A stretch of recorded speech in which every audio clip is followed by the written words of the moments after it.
ઘણા બધા વિડીયોમાં બતાવવામાં આવે છે કે કિડની ફેલ દર્દીએ બધું બંધ કરી દેવું જોઈએ ખાવાનું, પણ બધું બંધ કરી દેશો તો ખૂબ જ વીકનેસ આવી જશે. એટલે ખાલી મીઠું બંધ કરો, પોટેશિયમવાળી વસ્તુઓ બંધ કરો, થોડું પ્રોટીન ખાવાનું રાખજો. માપની રોટલી ચોપડીને ખવાય, શાકભાજી ખવાય, પરંતુ શાકભાજીને પહેલાં 15 મિનિટ ગરમ પાણીમાં ડબોળી રાખવાના અને પછી શાક ઓછા તેલમાં બનાવવાનું. સાવ ખાવાનું બંધ કરી દેશો તો ખૂબ જ વીકનેસ આવી જશે અને પછી તમારી રિકવરી થઈ શકશે નહીં. ફ્રૂટમાં દરરોજ સવારે ગ્રીન એપલ અથવા તો પપૈયું એવા ઓછી શુગરવાળા અને ઓછા પોટેશિયમવાળા ફ્રૂટ પણ ખાઈ શકાય. ફ્રૂટ એકદમ ના છોડી દેતા.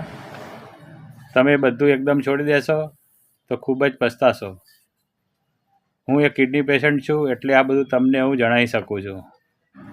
તમારું ડાયાલિસિસ ચાલુ હોય તો કોઈ પણ પદાર્થ તમે ખાઈ શકશો. ડાયાલિસિસ ચાલુ હોય